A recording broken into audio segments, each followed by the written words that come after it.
ابو داؤد میں حدیث ہے ایک دفعہ پڑھ لو صبح کے وقت، لا الہ الا اللہ وحدہ لا شریک لہ لہ الملک ولہ الحمد وہو علی کل شیء قدیر. شام تک اللہ کے قلعے میں ہو، اللہ کی طرف سے شیاطین کے اگینسٹ قلعے میں ہو. شام کو پڑھ لو، صبح تک قلعے میں. ابو داؤد ترمذی میں ہے کہ جو شخص صبح اور شام تین دفعہ آخری 3 سورتیں پڑھ لیتا ہے ہر چیز سے اسے کفایت کر جائیں گی. بخاری مسلم میں حدیث ہے جو رات کو سونے سے پہلے سورۃ البقرہ کی آخری 2 آیات ایک دفعہ بس پڑھ لے، جو کچھ مانگا مل جائے گا اور ہر چیز سے اسے کافی ہو جائے گی. مسلم شریف میں حدیث ہے کہ سبحان اللہ والحمد للہ ولا الہ الا اللہ واللہ اکبر پڑھنا، رسول اللہ فرماتے ہیں مجھے ہر اس چیز سے بڑھ کر محبوب ہے جس پہ سورج طلوع ہوتا ہے. دنیا اور دنیا کی ہر چیز سے بڑھ کر یہ پسندیدہ ترین کلمات ہیں جو ہم فرض نماز کے بعد بھی پڑھتے ہیں. تو یہ اللہ تعالیٰ کے کلمات ہیں، ان کے ذریعے اللہ کی طرف متوجہ ہوں، اللہ تعالیٰ دعا قبول کرتا ہے. وہ ترمذی میں حدیث ہے ایک شخص آیا، اس نے نماز پڑھی، پھر تیزی سے دعا شروع کر دی. آپ نے فرمایا سائل نے جلدی کی. ایک دوسرا شخص آیا، اس نے پہلے اللہ کی حمد بیان کی، پھر دروشی پڑھا، پھر دعا مانگی. فرمایا سل تعطا، سل تعطا، مانگ تجھے دیا جائے گا، مانگ تجھے دیا جائے گا. اور نماز میں بھی پروٹوکول آپ دیکھیں کیا ہے، پہلے اللہ کی حمد بیان ہوتی ہے، التحیات للہ والصلوات والطیبات، پھر درود شریف، اور اینڈ پہ جا کے دعائیں آتی ہیں. دعا کا پروٹوکول ہے اللہ کی تعریف اور اس کے بعد درود شریف اور پھر دعا. اس کے بغیر دعا قبول نہیں ہوتی.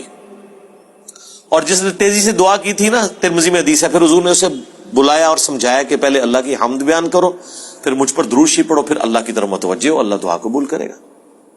کسی مزار پہ جانے کی ضرورت نہیں میرے بھائی، گھر بیٹھے اللہ کی حمد اور درود شریف کے ساتھ آپ اللہ کی طرف متوجہ ہوں. مسلم شریف میں حدیث ہے جو اذان کا جواب دے وہی کلمات ریپیٹ کرے، حی علی الصلاح حی علی الفلاح پہ لا حول ولا قوت الا باللہ کہے، اور اس کے بعد مجھ پر ایک دفعہ درود شریف پڑھے اور الوسیلہ والی دعا مانگ لے، قیامت کے دن میری شفاعت اس کے لیے حلال ہو جائے گی. اللہم اجعلنا منہم آمین. کتنے پیارے پیاری چیزیں ہیں جو نبی علیہ السلام نے تعلیم فرمائی ہیں. ہم نے اس لیے سنت اذکار کارڈ لکھے میرے بھائی، یہ میری سالوں کی محنت ہے جو میں نے ایفرٹ پٹ کر کے اس چیپٹر کو کلوز کر دیا.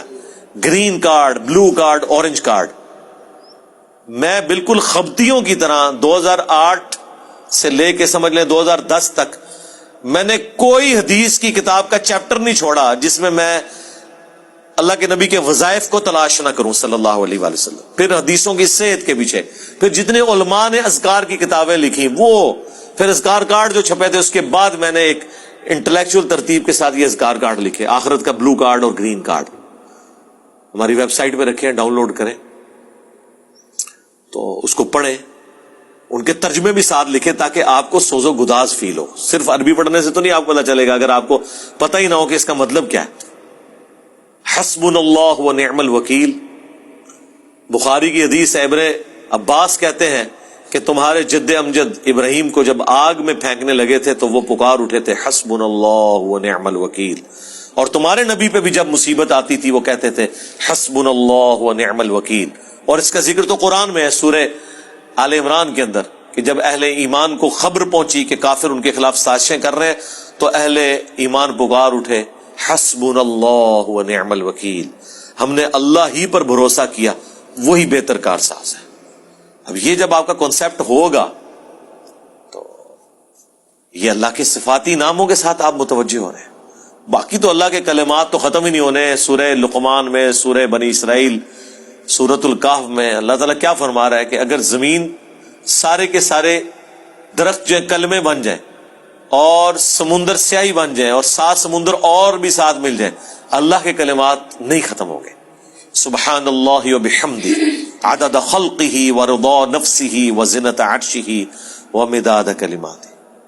بخاری میں حدیث ہے اللہ تعالیٰ کے 99 نام ہے، جو ان کو لے لے گا تو اس پہ جنت واجب ہو جائے گی. لینے سے مراد یہ نہیں ہے کہ وہ ان کی صرف تسبیح کھینچتا رہے گا، مراد یہ کہ وہ اللہ تعالیٰ کو سیریس لے گا. ٹھیک ہے. اور لوگ وہ خالی نام پڑھ رہے ہوتے ہیں، کہتے ہیں بس جنت ہوگی، نماز پڑھنے کی لوڑ ہی کوئی نہیں. بھائی اگر یہ سنن سعید کبریٰ میں حدیث ہے نا کہ جو آیت الکرسی فرض نماز کے فوراً بعد پڑھتا ہے مرتے ہی جنت میں داخل ہوگا. جنت اور اس کے درمیان صرف موت کا وقفہ ہے، تو اس کے لیے نماز بھی پڑھنی پڑے گی. صرف آیت الکرسی پڑھنے سے کچھ نہیں ہونا. تو یہ اللہ تعالیٰ ہمارا تمام اچھے نام اللہ کے لیے، ان کو اس کے ناموں کے ساتھ پکارو. سورۃ الحشر کی آخری 3 آیات پھر احادیث میں بھی آئے ہیں، سنن ابی داؤد میں حدیث، ترمذی میں، کہ جو شخص ان کلمات کے ساتھ متوجہ ہوتا ہے، اللہم انی اسألک بانک انت اللہ لا الہ الا انت الاحد الصمد الذی لم یلد ولم یولد ولم یکن لہ کفوا احد، تو اللہ تعالیٰ اس کو واپس نہیں کرتا. ترمذی میں آیا لا الہ الا انت سبحانک انی کنت من الظالمین، اللہ واپس نہیں کرتا. بخاری مسلم میں آیا لا حول ولا قوت الا باللہ، اللہ کے جنت کے خزانوں میں سے ایک خزانہ ہے. تو یہ اسماء الحسنہ جو ہے اللہ تعالیٰ کے نام، اس کے صفاتی نام، وہ نہیں ہے جو آپ کو صوفیاء بتا رہے ہوتے ہیں کہ اتنے ہزار دفعہ یہ نام تسبیح کھینچ لیں، وہ نہیں، وہ ایک دفعہ ہی بہت ہے میرے بھائی. یہ ایک ہی دوائی کام کر دیتی ہے. زیادہ تر 3 دفعہ دعائیں آئی ہوئی ہیں، 7 دفعہ آئی ہوئی ہیں، 10 دفعہ آئی ہیں، اس سے زیادہ نہیں، سوائے تسبیحات کے جو 33 دفعہ ہیں یا 100 دفعہ ہیں. دعائیں تو آپ کو آیت الکرسی ایک ہی دفعہ پڑھنی ہے فرض نماز کے بعد.